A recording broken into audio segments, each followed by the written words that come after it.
Esta noche en el sur de la frontera, este domingo se conmemora el Día del Salvadoreño en Estados Unidos. Hablaremos con la embajadora del Salvador en Estados Unidos sobre migración. Autoridades consulares del Salvador brindan un balance de los programas de ayuda.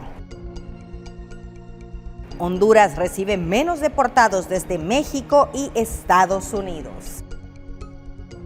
Muy buenas noches, ¿qué tal? ¿Cómo están? Qué gusto que nos acompañen. Bienvenidos a una nueva edición de Al Sur de la Frontera. Los saluda Roxana Webb y en la próxima hora vamos a hablar de migración. Quédense con nosotros. Bienvenidos. Este 6 de agosto se celebra el Día del Salvador o del salvadoreño en los Estados Unidos. A través de esta festividad se reconoce el arduo trabajo de los salvadoreños americanos por su dedicación y contribución a la estabilidad y bienestar de Estados Unidos. En diferentes ciudades de Estados Unidos, miles de salvadoreños celebran un día dedicado a ellos, el Día del Salvadoreño en Estados Unidos. Cada 6 de agosto y tras una decisión de la Cámara de Representantes en el año 2006, esta festividad concentra a miles de personas para participar en diferentes actividades relacionadas con la cultura nacional, desde izar la bandera, cantar el himno nacional, bailes y comida típica y toda la vestimenta en alusión a El Salvador. Para Estados Unidos, esta celebración representa el arduo trabajo de los salvadoreños americanos por su dedicación y contribución a la estabilidad y bienestar de Estados Unidos. La fecha de conmemoración coincide con la celebración de las fiestas patronales de San Salvador. Incluso los salvadoreños radicados en ese país realizan de forma simbólica la transfiguración de Jesús, comúnmente conocida como la Bajada, que también se realiza frente a la Catedral Metropolitana de San Salvador. Entre las principales ciudades que celebran el Día del Salvadoreño en Estados Unidos están Los Ángeles, con al menos 2 puntos desarrollando diferentes actividades. También se unen a la fiesta Washington, New England y Maryland, entre otros. Se estima que más de 2 millones de salvadoreños residen en suelo estadounidense, y un gran número de estos aportando a la economía tanto de ese país como de El Salvador a través de las remesas familiares. Un informe de Néstor Hernández.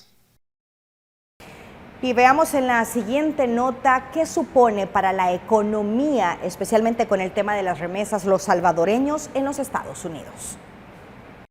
Casi 7.000 millones de dólares ingresan a El Salvador cada año en concepto de remesas de acuerdo con el Banco Central de Reserva, siendo Estados Unidos el principal país emisor con 93.2%.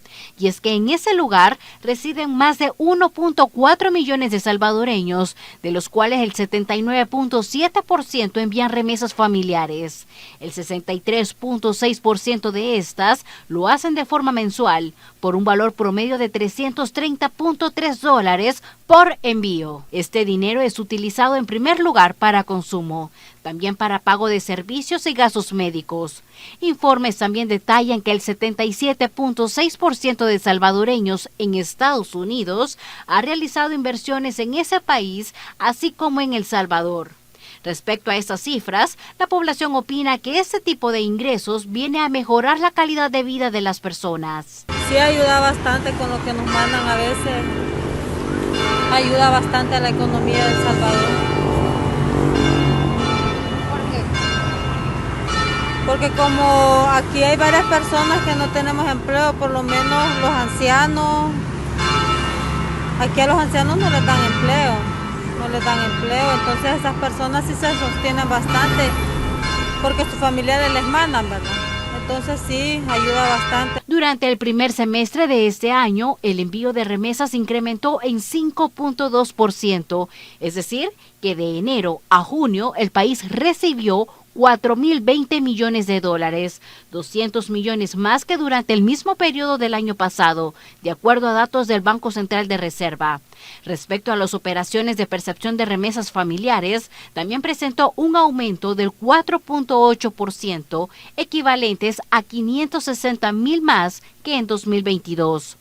Los departamentos que presentaron un mayor crecimiento en las remesas fueron Cuscatlán con 8.8%, seguido por La Libertad con 8.7% y Morazán con 8.1%. Actualmente el promedio de las remesas es de $316.8 a nivel nacional. Este es un informe de Marcela Rivera. Ahora escuchemos un análisis sobre el Día del Salvadoreño en los Estados Unidos por parte del experto en migración, César Ríos. En el mes de agosto en El Salvador se celebran sus fiestas nacionales y fue muy oportuno que en el año 2006 Estados Unidos, la Cámara de Representantes decidiera dedicar un día, el 6 de agosto, como el Día del Salvadoreño en el exterior. Esto representa un reconocimiento a la mano de obra salvadoreña, pero no exclusivamente un reconocimiento para esa mano de obra migrante salvadoreña que está en Estados Unidos.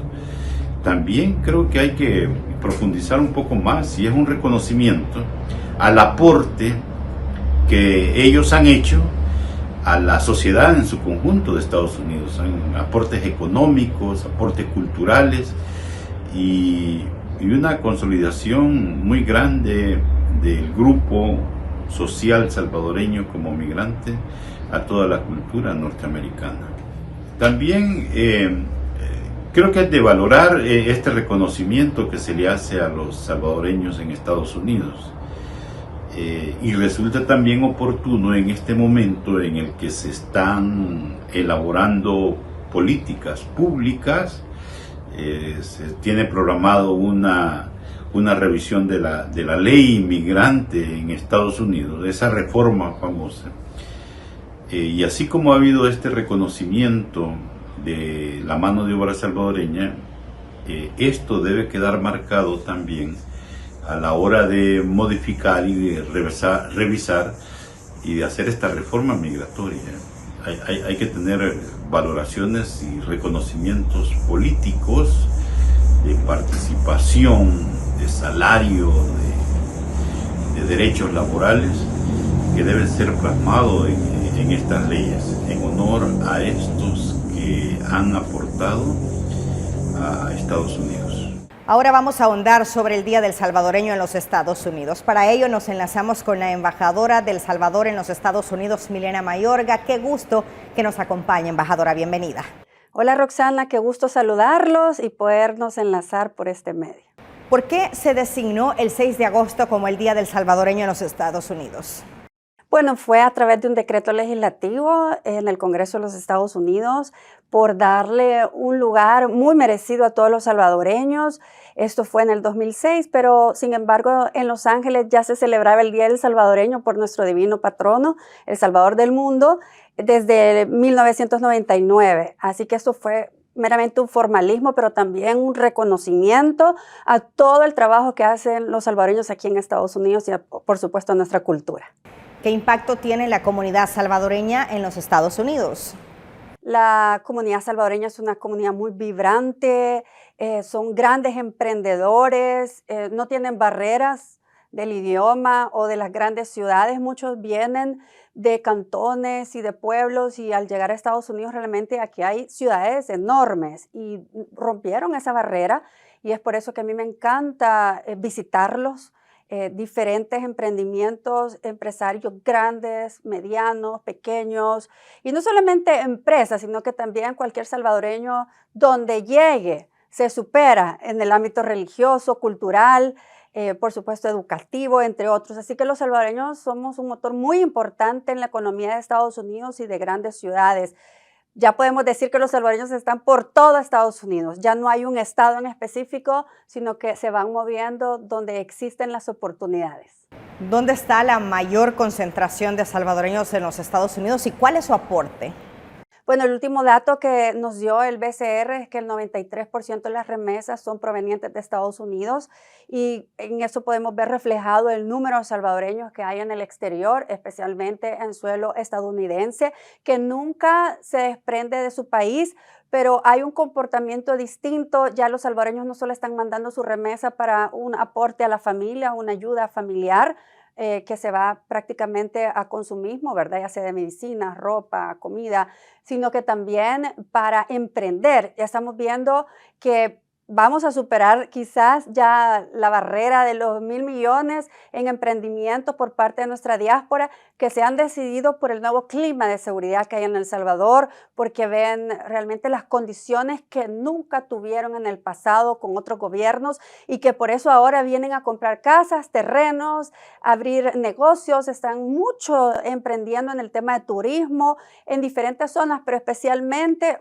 bueno, La Libertad, que es el número 1, pero en Oriente. Vamos a empezar a ver bastantes hoteles que se van a empezar a aperturar, además de ello también complejos habitacionales, centros comerciales. Hay muchos proyectos que se están llevando a cabo y que la verdad es que nos satisface mucho a ellos haberles podido dar la oportunidad que se les negó por años. Y nosotros como embajada también acompañamos, hemos llevado casi 16 misiones de negocios a El Salvador y creo que lo más importante es que lo vamos a seguir haciendo. Estamos preparando una nueva con el estado de Georgia para el mes de octubre con las cámaras de comercio. Hay otra cámara de comercio también que vamos ahorita pronto con las autoridades de Maryland. Y es decir, hay un entusiasmo enorme por invertir en El Salvador y hemos visto también las cifras en turismo cómo han aumentado. Vamos a hablar de TPS. Embajadora, ¿cuántos salvadoreños han renovado este estatus o han ordenado su estatus migratorio? Según los datos que tenemos por la afluencia a nuestros consulados, que ya tenemos 28 consulados, en California hay 4 oficinas, donde la de Los Ángeles es el consulado más grande, no solo de Estados Unidos, del mundo. Es decir, que tenemos una gran cantidad de personas en Los Ángeles y sus alrededores, igualmente San Francisco, pero Texas no se queda atrás, el consulado de Houston, el consulado de Dallas, también hay bastante población salvadoreña y en el área donde nosotros nos encontramos, el DMV, aquí somos número 1, aquí hay más salvadoreños que inclusive mexicanos, que siempre pues obviamente es la comunidad latina más grande en Estados Unidos y podemos irnos a Nueva York, en Long Island, también hay bastantes salvadoreños y allá podemos conocer pues el éxito de muchos salvadoreños también en esa área. En cuanto a los salvadoreños que han adquirido su DUI, embajadora, ¿qué información tenemos? Es importante decirles que con la implementación del DUI Centro en 6 consulados, hoy ya se puede tramitar el DUI en el mismo día. Esto es sumamente importante. Se hizo gracias al respaldo de la bancada CIAN en la Asamblea Legislativa, pero también ese trámite lo puedes hacer en cualquiera de los 28 consulados. Y creo que lo más importante, pues, que ustedes tengan esa identificación, ese ID, que solo son los salvadoreños los que pueden obtener. A mí a veces me dicen de otras nacionalidades, ¿cómo me das un DUI? Pero es por el hecho de que hoy ser salvadoreño realmente es sinónimo de algo más. Es decir, antes era lamentable que nos conocían por el fenómeno de las pandillas y ese gran daño que se le hizo al país por medio de estos terroristas, pero ahora por todo lo novedoso, por el líder que tenemos, que es el presidente Nayib Bukele, que ha venido a cambiarle el rostro a El Salvador. Pero el trámite, por ejemplo, del pasaporte es algo muy común. En los 28 consulados pueden obtener su pasaporte, que es como la identificación que más se solicita para cualquier trámite de trabajo, bancario, etcétera. Así que por eso también es el más buscado. Pero ahora, con la reinscripción del TPS, estamos apoyando a los 28 consulados también, acompañándolos para que no tengan que pagar, para que les ayuden en el llenado de formularios. Esto es importantísimo. Son 60 días que se han dado hasta el 10 de septiembre y creo que lo más importante es que podamos nosotros acompañarlos en ese llenado de formularios para que no sea un extra pago, porque a veces es 1 o 2 o 3 familiares y pagan alrededor de $300, en otros casos $500, y esto es un gran ahorro que tienen las familias salvadoreñas con TPS, con este estatus, porque además tienen que pagar por sus permisos laborales, así que nosotros estamos para acompañarlos, para poderles apoyar y sobre todo acompañar en este proceso que sabemos que son 60 días que lo deben de hacer o pierden su estatus. Esto es muy importante que lo tengan en consideración. Pero sí hay salvadoreños que han tratado de ordenar su estatus en los Estados Unidos. Bueno, 239,000 salvadoreños son los que están bajo el estatus. Esta cifra nos la dio DHS con la publicación, que era necesario obviamente su reinscripción, ya no iba a ser automático. Entonces, pero muchos también fue el llamado a que ordenaran o pudieran quizás obtener otro tipo de estatus. Entonces estaríamos por ver al final con esta reinscripción cuántas personas van a someterse a este proceso. Nosotros hemos recibido en apenas quizás menos de 2 semanas a más de 4,000 personas en nuestros consulados y esto empieza. Yo creo que los salvadoreños a veces también son muy precavidos o se tardan un poco de tiempo en tomar, ¿verdad?, la iniciativa, pero porque son 60 días, pero lo que nosotros estamos recomendando es que hagan su cita a través del portal de citas de Cancillería y también nuestro WhatsApp, que es importante que ustedes también, pues ahí cualquier cuestionamiento, pregunten, lo hagan por las vías oficiales y los recibimos con cita con muchísimo gusto para acompañarlos en este proceso. Para ir finalizando, embajadora, ¿cuáles son sus impresiones del trabajo diplomático en los Estados Unidos? Que es para mí un honor representarlos aquí en Estados Unidos, un honor ser esa figura que representa a El Salvador, al presidente Nayib Bukele, el presidente más querido de la historia en los últimos años, no solamente en nuestro país, sino que en Latinoamérica. Somos ahora realmente una luz que está mostrándole a nuestros países cómo se deben de hacer las cosas y cómo debe estar siempre nuestros ciudadanos al centro de cada una de las decisiones. Esto lo vemos proyectado en muchas encuestas que se hacen de popularidad y el presidente Bukele siempre está arriba encabezándolas por esas decisiones tan audaces que ha hecho a favor del pueblo salvadoreño. Pero también, obviamente, es un gran privilegio poder representar a casi 3 millones de salvadoreños que viven en suelo estadounidense y que nosotros podemos estar cerca de ellos porque esa ha sido quizás mi agenda más importante, la cercanía con nuestra diáspora. Así que muchas bendiciones y un saludo desde Washington, D.C. Muchas gracias, embajadora, por su tiempo. Escuchábamos a la embajadora de los Estados Unidos en El Salvador, Milena Mayorga. Vamos a nuestra primera pausa comercial en el sur de la frontera, pero los invito a que se queden con nosotros. Cuando regresemos nos vamos a enlazar con el periodista de la red de noticias Salvavisión, Ernesto Cornejo, quien le está dando cobertura al Día del Salvadoreño en los Estados Unidos y nos tiene más información de cómo se vive el ambiente precisamente por esta conmemoración. Cuando regresemos volvemos con eso. Ya regresamos.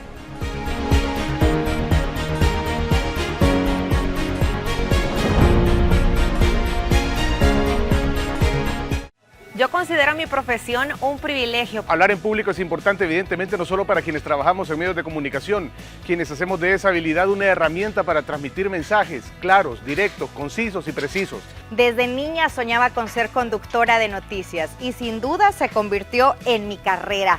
Cuando la gente te llama o te escribe para felicitarte porque lo que dijiste en la tele impactó en sus vidas, es uno de los mejores regalos de nuestra labor.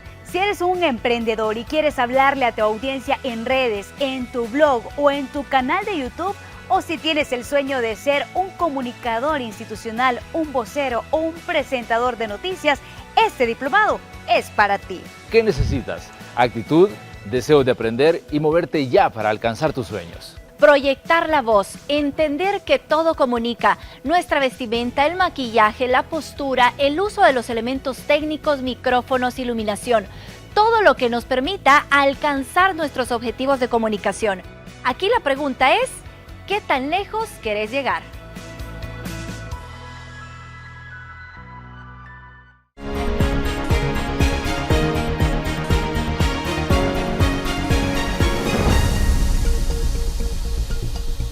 Antes de ir a la pausa, teníamos con nosotros a Ernesto Cornejo, periodista de la red de noticias Salvavisión, compartiéndonos sobre el ambiente en la conmemoración del Día del Salvadoreño en los Estados Unidos. Vamos a seguir con más noticias relacionadas con migración, y es que las autoridades de los Estados Unidos dieron a conocer una ampliación de visas para quienes aspiren a trabajar de manera temporal en los Estados Unidos.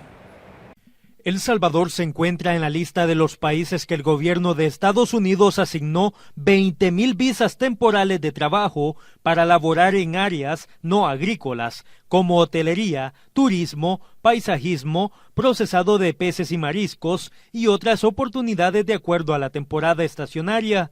Haití, Guatemala y Honduras son las otras naciones que se verán beneficiadas con esta extensión.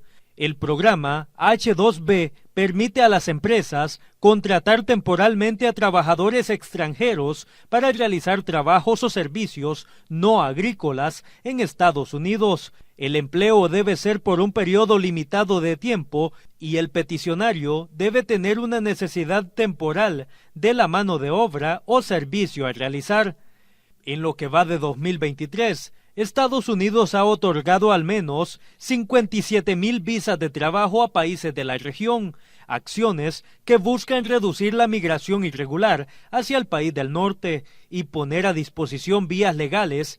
Consultamos con la población qué opina al respecto y si consideran que en los Estados Unidos existen mejores oportunidades que en El Salvador. Para mí está bueno, para mí está bueno que haya trabajo allá, ¿va? En Estados Unidos, para la humanidad de aquí de El Salvador.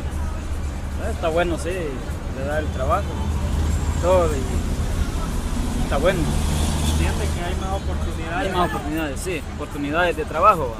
Y aquí sí no hay trabajo, pero en Estados Unidos sí dicen que hay trabajo. Siento que fuera más accesible, que el proceso fuera un poco más fácil, y sí me gustaría intentarlo alguna vez. Me parece una buena opción, o sea, acuérdense que acá en el país hay mucha falta de empleo y mucho joven que sí se ha graduado y no tiene empleo. Me parece una excelente opción. De hecho, he visto que el gobierno tiene diferentes programas de migración laboral. Entonces, si se abren más oportunidades, sería excelente para que la población pueda migrar para allá de forma legal y tener mejores oportunidades de vida. En cuanto a salarios, quizás sí, hay mejores oportunidades y la gente que se va hace sus cosas muy rápido acá y se supera, él y su familia. Las autoridades estadounidenses advierten que durante el proceso, el aspirante debe tener en cuenta que ninguna cuota pagada le garantiza pueda ser aprobado en el programa, que ningún cargo le dará certeza de la obtención del permiso, debe ser sincero durante la entrevista, ya que tratar de engañar o mentir podría resultar en negación. Además, ante cualquier sospecha de fraude, debe denunciar al correo denunciascb@state.gov o llamar al número 2501-2636. Programas de acceso para una vivienda son parte de las diferentes opciones que pueden optar los salvadoreños residentes en los Estados Unidos. Veamos la nota. Ampliación y mejoramiento en los servicios de emisión y entrega de DUI en el Consulado de El Salvador en Los Ángeles ha tenido mejoramiento. Esto con el objetivo de saldar una deuda histórica en la atención a los compatriotas. Nosotros tuvimos el honor como Consulado de Los Ángeles de arrancar el proyecto de mejora de la emisión y entrega del DUI en el exterior, que es una apuesta del gobierno del presidente Bukele para reivindicar los derechos de la diáspora, sobre todo el derecho a su identificación. El ciudadano ya no tiene que regresar, como era antes el mecanismo, que venía, se capturaban sus datos y 2 semanas después venía el documento desde El Salvador. Eso se acabó. Ahora la persona también, igual que con el pasaporte, en cuestión de 40-45 minutos sale con su DUI en mano. Por su parte, los salvadoreños residentes en el condado dicen estar satisfechos, pues ahora el proceso es aún más rápido. Muy diferente que antes. Había escuchado antes que la gente decía que tardaba mucho, no los trataban bien, y he mirado y pues les doy todo lo contrario. Fue muy rápido, me atendieron muy rápido y pues ahorita estoy en el proceso de sacar mi DUI y ya solo me tomo las últimas hoy. También se promueve y se garantiza la inclusión política, económica, social y cultural de la diáspora, con los diferentes servicios a través de las ventanillas especiales, como la del Banco de Fomento Agropecuario y Banco Hipotecario. Tenemos los créditos de estudio, que es una nueva línea que no estaba aprobada, pero ahora se tiene ese plus acá. Los salvadoreños pueden adquirir un crédito para estudio para sus familiares en El Salvador. La inversión es para hacerla en El Salvador. Pero también quienes quieren acceder a un crédito de vivienda tienen a su disposición el área de atención del Fondo Social para la Vivienda en el Consulado. Programa de vivienda cercana, cuyo objetivo principal es brindarles una solución habitacional, ¿verdad?, a las personas que viven aquí en el exterior Y pues parte de los requisitos que nosotros pedimos, pues de que cuenten con un estatus migratorio, ya sea de residencia, ciudadanía, que sean personas jubiladas o que cuenten con algún permiso adscrito, ¿verdad? Ya sea algún programa de trabajo acá, como el TPS, ¿verdad? O algún permiso autorizado por el gobierno acá. Informó Ernesto Cornejo desde Los Ángeles, California. El gobierno estatal de Texas amplía la alambrada a lo largo de la frontera con México, pese a las tensiones judiciales creadas por estas boyas, una barrera acuática desplegada en el Río Grande. Autoridades de Texas han instalado ya 145,000 kilómetros de alambre de púas a lo largo de la frontera con México, desde Brownsville hasta Del Río. Vamos a continuar nuestras operaciones con la infraestructura, con las barreras, lo que podamos hacer para desalentar los cruces fronterizos ilegales. La expansión de la alambrada fronteriza ocurre apenas días después de que el gobierno federal interpuso una demanda contra Texas con la meta de poner fin a la instalación de una barrera divisora en el Río Grande en el marco de un operativo de seguridad fronteriza llamado Lone Star. La gobernación y la legislatura están todos controlados por el Partido Republicano para que puedan autorizar a través de medios presupuestarios operaciones como Lone Star para usar recursos básicamente para frenar o detener la migración. Sin embargo, el problema para el gobernador de Texas y el estado de Texas es que no tienen la autoridad sobre la política de inmigración de Estados Unidos, que es una prerrogativa federal según nuestras leyes. Razón por la que el accionar de autoridades tejanas ha sido calificado como ofensivo e ilegal por el embajador de Estados Unidos en México. Tenemos grandes esperanzas de que nosotros estamos del lado de la ley y de que está mal. Tengo optimismo de que vamos a ganar el caso. Aún se está a la espera de que la Corte determine si las medidas adoptadas por Texas violen las leyes estadounidenses. Laura Sepúlveda, Voz de América, Austin, Texas. Y salvadoreños en los Estados Unidos han habilitado un centro médico. Tenemos la información en el siguiente reporte. En la mayoría de estados, en los Estados Unidos, los inmigrantes indocumentados no reúnen los requisitos para inscribirse en los programas de coberturas médicas. Para algunos, esta situación los ha llevado a enfrentar una serie de dificultades. Ante eso, miembros de las diferentes organizaciones sociales en el condado de Los Ángeles han buscado crear clínicas comunitarias. Una de ellas es Monseñor Romero. 40% de pacientes que son indocumentados. Totalmente indocumentados, no tienen ningún documento legal.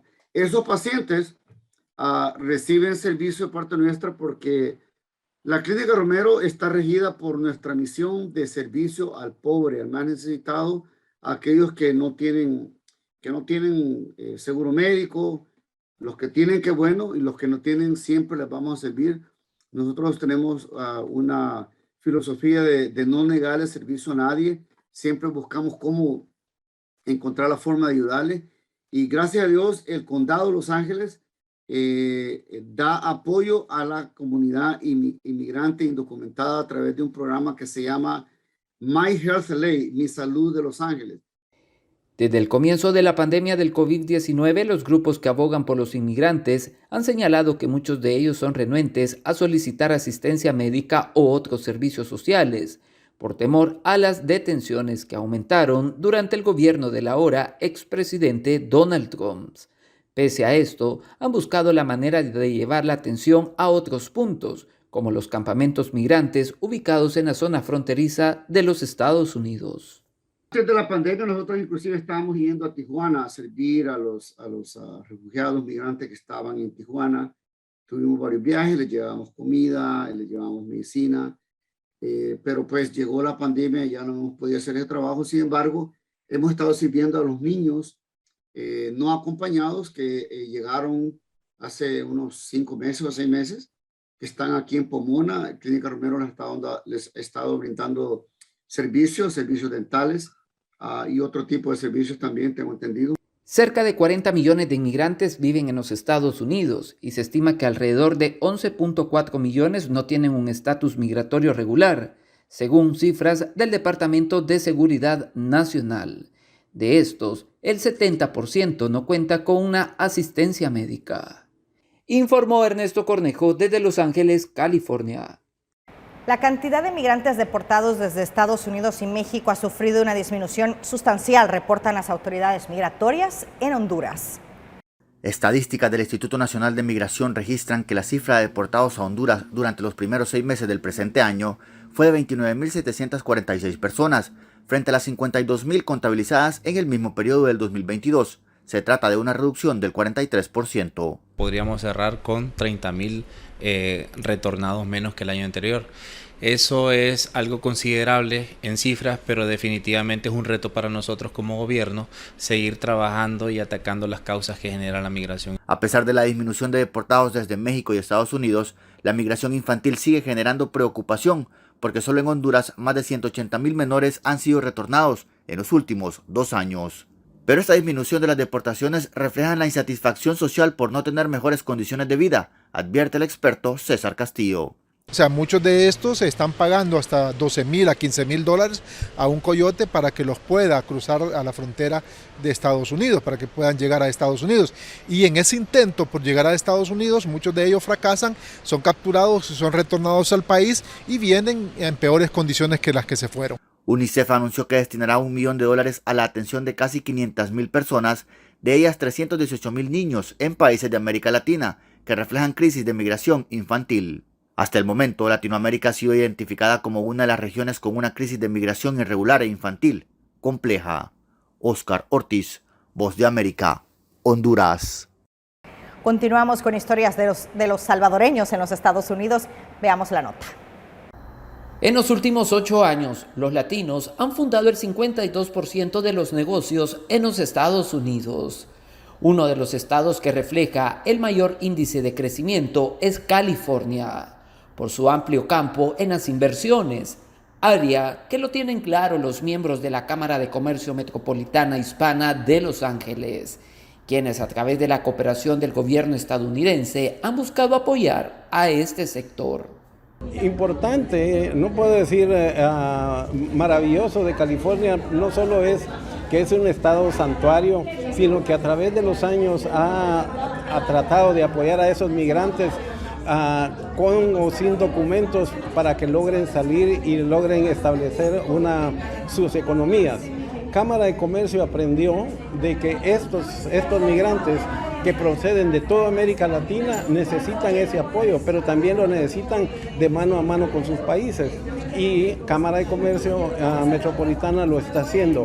Ha celebrado acuerdos con casi todos los países de América Latina para ver de qué manera nosotros podemos apoyarlos en ambos lados, llevar sus productos para su país y traer los productos que ellos están produciendo para California. El trabajo también se ha centralizado en los países del Triángulo Norte, pues con esto se busca ampliar la oportunidad de nuevos empleos y apoyar a quienes tienen negocios y así evitar que más centroamericanos decidan emprender el viaje de manera ilegal.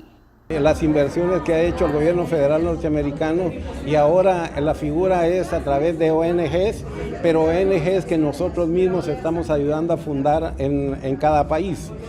Y no va a ser, digamos, un proyecto específico de granos y comestibles, no, esto va a depender de las áreas. Donde nosotros nos vamos a enfatizar es en las áreas marginadas de estos países y especialmente donde salen mucho más migrantes hasta Estados Unidos, y estos proyectos van a ser con base en lo que ellos desarrollan, sea en la agricultura, sea en la industria, sea en la artesanía. Estos proyectos los van a incentivar y le van a agregar le van a poner el valor agregado a los productos para que puedan ser exportados a Estados Unidos y así lograr un margen de ganancia mucho más amplio. Informó Ernesto Cornejo para la red de noticias Albavisión desde Los Ángeles, California. Vamos a una nueva pausa comercial, ya regresamos.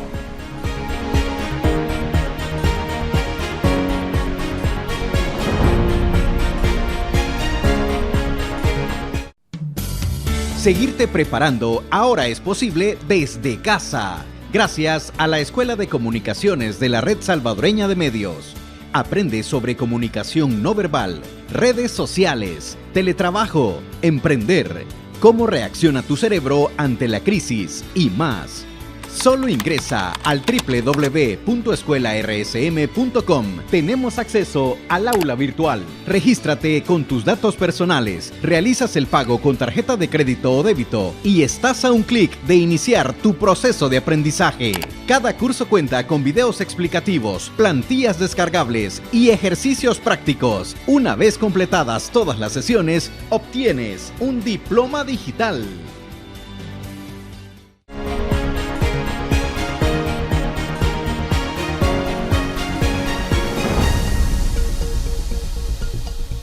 Migrantes recién llegados a Nueva York se quedan sin su herramienta de trabajo. Desconocer las reglas y no tener licencia, entre otras causas, ha provocado que les decomisen sus motocicletas en las que invirtieron para hacer entrega de comida.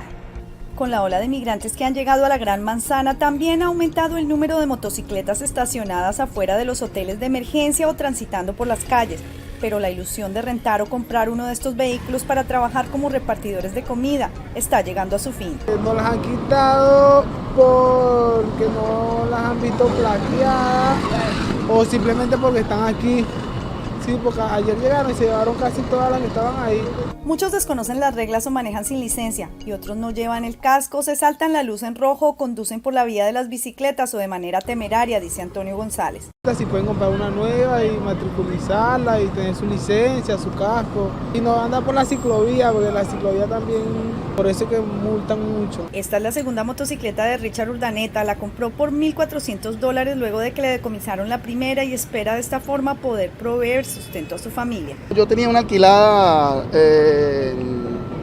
hace como 3 meses, pero resulta que es con la cuestión de la placa. Cuando no están registradas, por eso que vienen y se las llevan. Por eso esta ya la compré, ya tengo como un mes que la compré. La policía de Nueva York lanzó desde el 2022 un programa para ponerle freno a motocicletas ilegales. Y según su vicecomisionado, los múltiples reportes de conductores temerarios los ha obligado a mantener la vigilancia en las calles. Según cifras de la policía, durante los primeros 4 meses del 2023, más de 860 motocicletas fueron decomisadas. Ángela González, Voz de América, Nueva York. La barrera del idioma es uno de los principales obstáculos de los migrantes recién llegados para encontrar trabajo, por lo que algunas iglesias en la Gran Manzana imparten clases en inglés.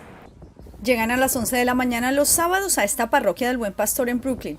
Estos migrantes saben que aprendiendo inglés tendrán mejores oportunidades en Estados Unidos. Aquí las clases son gratuitas e intensivas por 4 horas. Ya una vez que ya tenemos todos los permisos de trabajo, bueno, ya puede aplicar a lo, qué sé yo tengo una rama, yo soy profesional, yo soy operador de grúa y necesito aprender el idioma. Jimmy Sandoval nos muestra sus notas con la lección de los días de la semana y nos habla del progreso que ha tenido gracias a estas clases. Good morning, how are you? To train art. Además de encontrar trabajo, saber ubicarse y pedir comida son expresiones esenciales en la comunicación. Noel Kotzline, pastora retirada que vive en la Florida y aprendió español en Perú, no dudó en ofrecerse de voluntaria para impartir clases en salones adaptados en la parroquia. Ya quería ayudar a los inmigrantes y todo el sufrimiento que he visto. Sin embargo, enfrenta varios retos. Uno es que esta gente está tan cargada con cosas que tienen que hacer que su asistencia no puede ser muy consistente. Entonces una semana están, otra semana no pueden estar. Y la otra cosa es están mezclados en niveles. Muchos migrantes dependen enteramente de los esfuerzos individuales de estas parroquias para aprender el idioma inglés. Ángela González, Voz de América, Nueva York. Y una migrante y una organización no gubernamental con sede en la frontera sur de Estados Unidos coinciden en celebrar la decisión de un juez de California que bloqueó la política de asilo del presidente Biden. En la frontera celebran el duro golpe a la controvertida política de asilo del presidente Joe Biden, que le dio el juez del Tribunal del Distrito Norte de California. Ese estándar de que si eres indocumentado, cruzaste de forma no tienes derecho es falso. Por eso está el juez diciendo que precisamente se tiene que remover esta prohibición que la administración de Biden implementó. Para Fernando García, director y fundador de la Red Fronteriza por los Derechos Humanos, es momento de que Estados Unidos se rija por las normas internacionales de asilo. La prohibición del asilo estaba ya dañando a personas que legítimamente venían a pedir asilo. Entonces nosotros pensamos que va a empezar la legalidad en el sentido de que se va a recibir las peticiones de asilo y se tiene que proteger a esas personas. Eso es lo que tendría que estar sucediendo después del 8 de agosto. La migrante venezolana Estefanía Briceño asegura haber sido secuestrada durante su travesía por la frontera y cree que la decisión del juez californiano reduciría el riesgo para los migrantes que no obtienen una cita a través de la aplicación CBP One. Para mí se me fue pedir con mi hijo que me lo arrebaten o que me monten en un carro. ¿Sí me entiendes? Por eso yo quiero cruzar ya. Porque volverme a mi país, imagínense, con la situación que estamos, y tengo que recorrer 6 países más para poder llegar a mi país. Y hemos gastado mucho dinero, demasiado dinero. El gobierno del presidente Biden ha apelado el fallo del juez federal, el cual vence el día 8 de agosto. César Contreras, Voz de América, El Paso, Texas. En una audiencia en la Comisión Judicial de la Cámara de Representantes, el secretario de Seguridad Nacional, Alejandro Mayorkas, defendió el mecanismo que implementa el gobierno Biden para procesar y expulsar a migrantes en la frontera sur tras derogar el título 42. Asegurando que la frontera no está abierta, testificó una vez más ante el Congreso el secretario de Seguridad Nacional de Estados Unidos en medio de un tenso debate. Mayorkas apuntó a la disminución significativa de migrantes arrestados en la frontera sur como una señal de avance.